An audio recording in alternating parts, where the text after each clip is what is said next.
Hello and welcome to the program. I'm Joker Rogers. Here's what's coming up within the half hour. U.S. government shutdown takes its toll on the nation's aviation sector as hundreds of flights are cancelled, leaving many passengers confused at the airports. An explosion at a mosque in Jakarta leaves 50 people injured. Plus, Africa's strongest woman sets her sights on top world ranking. Let's begin the world today. Well, thanks again for joining us on the program. Latest figures from the Philippines and Vietnam show that Typhoon Kalmaegi has killed at least 190 people in the two countries. The storm is now headed west to Cambodia and Laos after it barreled through central Vietnam on Thursday with winds of up to 149 kilometers per hour. Towns along Vietnam's central coast are littered with debris after taking the full brunt of the storm overnight. The strong winds uprooted trees, tore up roofs and smashed large windows. Thousands of people sought shelter in schools and other public buildings as the army has been deployed to help deal with the damage.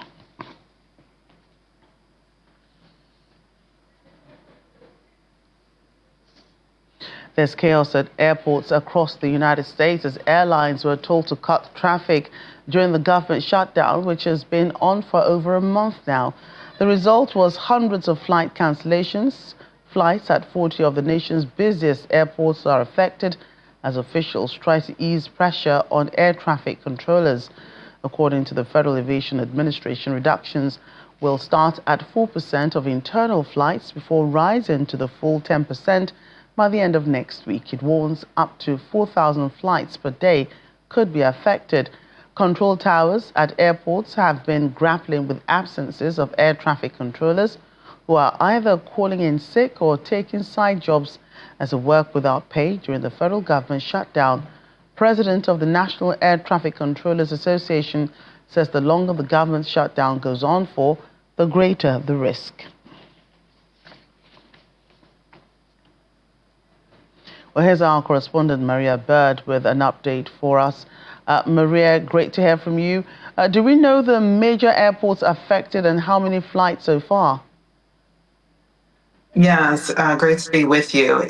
Thus far, there are several airports across the country, the major airports. So you're talking about Dallas-Fort Worth, Texas Airport. You're talking about Washington Dulles Airport, Los Angeles, LAX. You're talking about most of the New York airports, LaGuardia, JFK are some of the airports. Atlanta, Hartsfield is being impacted. So many of those major airports that are in and out of actually surprisingly international airports, so larger airports in the United States, are the ones that are heavily being impacted by many of these flight cancellations. As you mentioned, this is a time where some of those who work at airports are just not showing up to work as a result of the federal government shutdown. So this is putting taxing on these security measures. And so we are obviously having to take other measures to ensure the security and safety for those flights that are actually able to take off. Well, I wonder about airport security at this point, and not to put any ideas into anyone's head, but is security being tightened at the airport? Because in some videos emerging online, we're seeing TSA queues extending for longer than usual. Yes. And so to your point, whether they're tightened or following protocol, they are following protocol, which is causing tremendous delays of people getting through the TSA lines. Now, we know that there's all types of TSA pre-check and various other measures that many frequent flyers oftentimes have available to them. But even those lines are extensively long, and people are having to come what typically is 2 to 3 hours early to the airport, sometimes 4 to 5 hours early just to get through, and hopeful that they will get through and that they will be able to make their flights. There are other measures obviously put in place where people are, where the TSA agents are looking to see when someone's time is for their departure and then trying to prioritize those individuals to get them through. But it's just a real challenging time, and it's really a time where those who are currently working are doing it out of their heart and passion for their jobs. And so we understand this is only the beginning for those stranded at the airports. What options do they have? How can they recover flights or even money spent on tickets? Yes, well, there's not been any kind of orders put in place to ensure that people receive a refund for their tickets that they're not able to. Some airlines are doing credits, obviously, but it's a very difficult time economically, even for the airlines, having to cut the flights and not fly as many flights per day. And so some of the credits are being provided, but not necessarily a full refund. And then oftentimes you would see airlines being able to provide hotel stays. These times are not able to necessarily provide hotel stays for individuals, so it's up to them to be able to go to a hotel if they need to until they're able to get on a flight for their destination. So it's really a time where people are just having to band together the best they can and to do whatever they can to ensure that they have a safe travel experience, bearing in mind some of the challenges. And what's the advice for people on international travel to the United States? Well, at this time, as long as they're advising people, as long as your flight is scheduled to continue in that vein of moving forward on that. But if your flight obviously is showing that it might not make it out and the status is not clear, just to be careful in that measure as well, and maybe taking some precautions, contacting the airlines. But if your flight has been canceled, reaching out to the airlines. But it's a time where people are being asked to be flexible, to not necessarily expect things to be as normal and as usual. And potentially, we've seen individuals that have stated that they are going to be delaying their travels to the United States because of some of the delays and challenges right now with the government shutdown. Right. Maria, thanks again. Yeah. Staying with the U.S. government shutdown, there have been protests in the American capital near the Washington Monument, marking the first anniversary of Donald Trump's re-election. It was also a call for his resignation as participants denounced what they describe as an authoritarian government. The U.S. government shutdown, now the longest in the U.S. history, has triggered widespread layoffs across federal agencies and private contractors.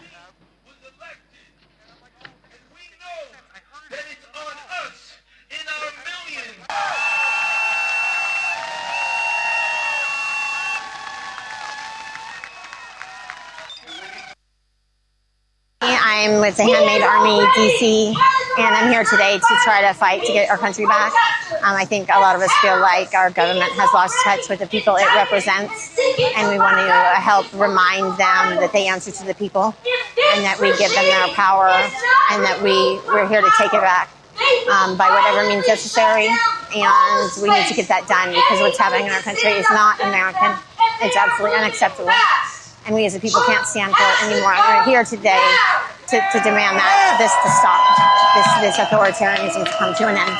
We have handmaids here from across the country that wanted to show up and be in a community where we have a very strong message. We intermix art with our protest demonstrations, and we are here to stand up and say what's happening right now is wrong. We're living in fascism. People are getting hurt. We are hurt seeing people getting hurt. So we came here today to give a demand. Trump must go now. He has to go now. We have to get him out. We're living in fascism. We have to get the clear message out. Everybody's losing their rights. You know, you're erasing trans people. People are getting disappeared. We had a concentration camp. So this is fascism, and it's only going to get worse. So we are all here together as a community to give that message. Trump must go now. And we're resisters. That's what we call ourselves, resisters. And the community that we have built, that energy, we want to spread to everybody else that is here. And I'm here because we're already under fascist oppression here in the district without our statehood. And it's reassuring to see people coming into town to support us and support the general resistance against this administration, which is taking my neighbors off the streets, which is dressing people in masks and taking people on their way to school, on their way to work. And this is not the world I want to live in. Well, Russia has added its voice to calls for the United States to hold back on military intervention in Nigeria's insecurity challenges over claims of Christian genocide. Russian Foreign Ministry spokesperson Maria Zakharova, in a press briefing earlier today, called on the United States to comply with international legal standards. She said Moscow is closely monitoring the situation following Mr. Trump's announcement that he ordered the Pentagon to develop military options against terrorist groups in Nigeria. Meanwhile, she refused to give a comment on Kazakhstan's intention to become the first Central Asian nation to join the Abraham Accords. Responding when asked, get a response from the country you mentioned, and then, if there's a need for it, we'll comment on it. Countries that we're dealing with, they're promoting security, stability, and everything else that you can imagine for the entire world. 3 months ago, my administration also brokered a historic peace agreement between nearby Armenia and Azerbaijan, one of the 8 wars that we ended in 8 months. At that time, 8 months, we're looking to end one more, if that's possible, Russia and Ukraine. We haven't gotten there yet, but I think we've made a lot of progress. As I said at the time, that historic accord includes the construction of the new Trump route. It's such a beautiful thing. They named it after me. I really appreciate it. It's actually a big deal. But it's the new Trump route for international peace. This is a road that's being carved and goes through some of the most important places anywhere in the world, some of the most important places economically also anywhere in the world, which will boost commercial activity on the other side of the Caspian Sea, helping nations throughout Central Asia. I'm optimistic that each of the countries here today will reap the benefits of peace if they embrace the opportunity that we've unleashed with the agreement.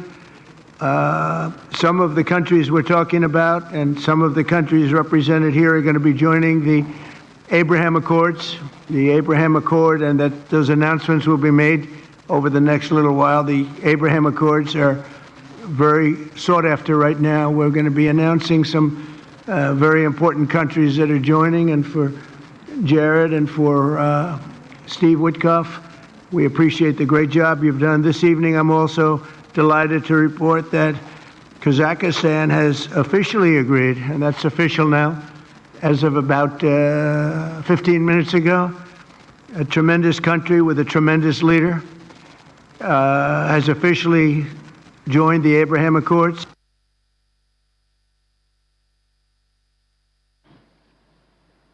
Over 50 people have been injured after multiple explosions shook a mosque at a high school during Friday prayers in Jakarta. Those on ground said they heard at least 2 loud blasts around midday just as the sermon has started.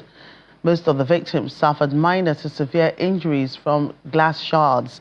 The cause of the blast has not been determined, but according to the police, they came from near the mosque's loudspeaker. Police are still investigating the scene to determine the cause of the incident.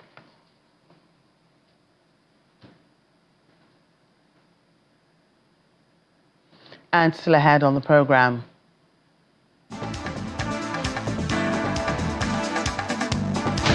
The breathtaking, sensational view and smell at Quang Phu Cao village in Vietnam.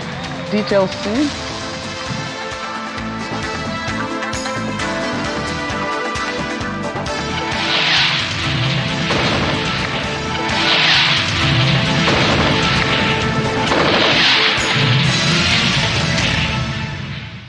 Let's talk about climate now. And the European Union just negotiated new climate goals.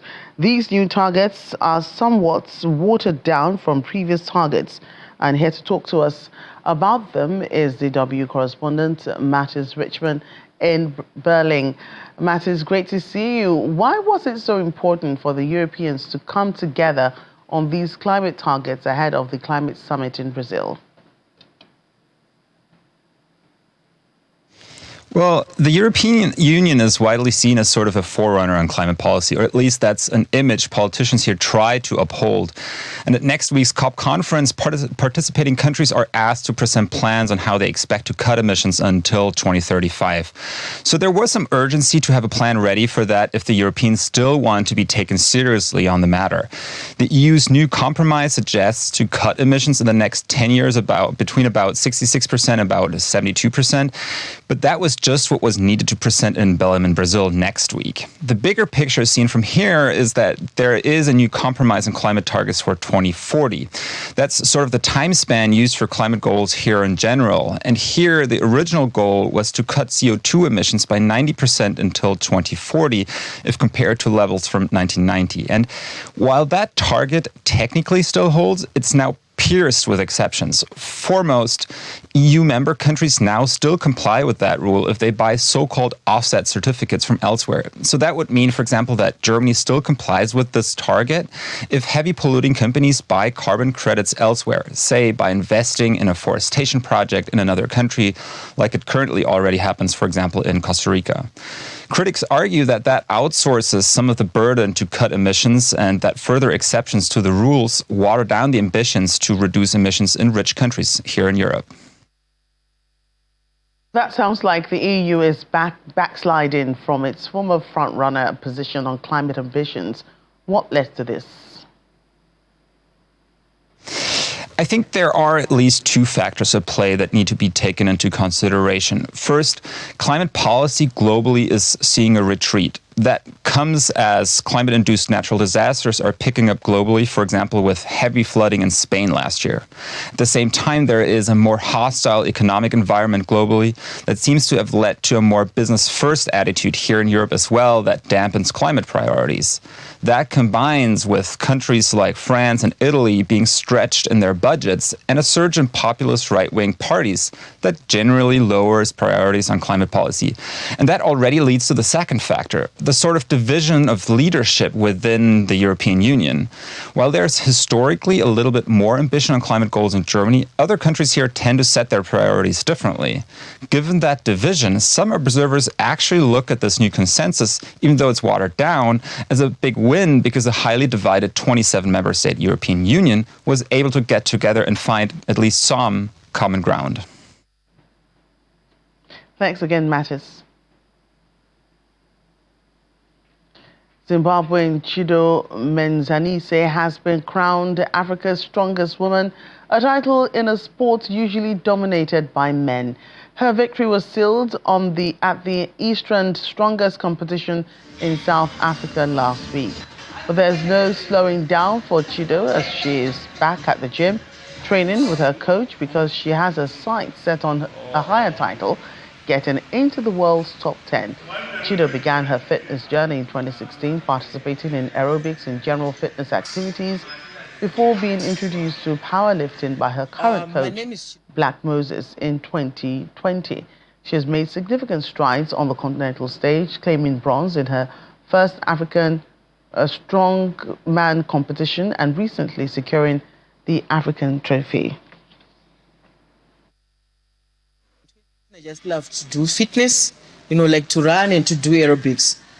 So I just met with a man called Blaganza, who then introduced me into health and fitness club. Then I started doing the aerobics and fitness. Then in 2020, I passed through a local gym. Then I met a man called Black Moses, who's my coach right now. Then he identified me as a powerlifter. He said, your body suits for powerlifting.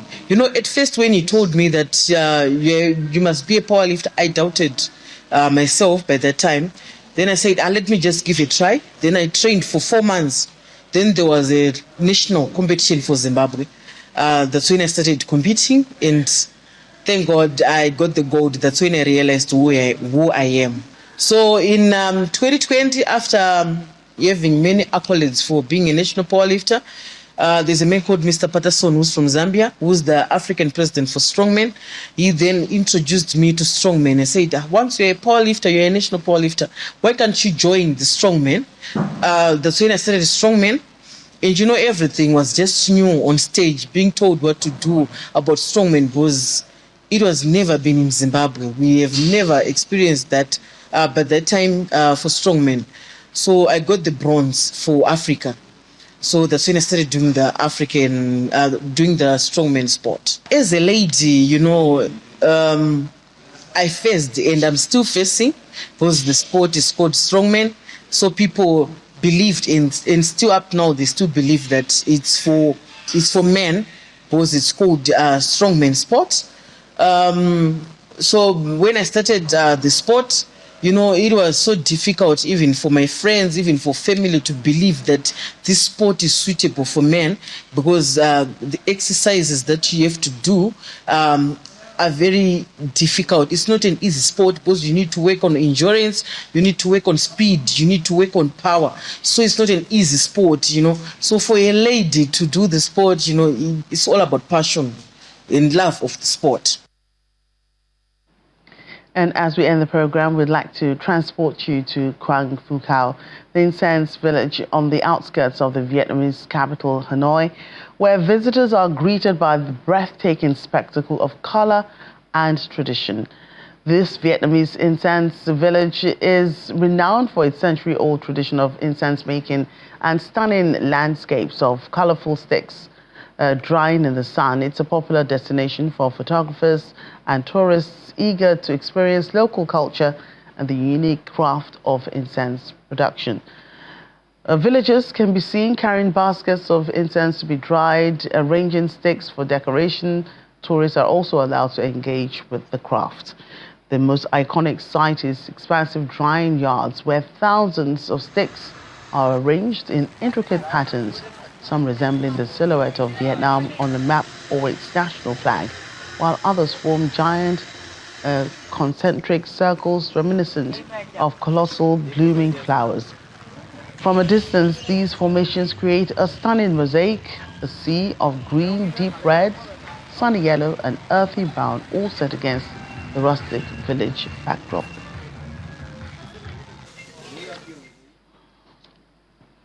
That's the world today. Thank you for watching. I'm Jackie Rogers.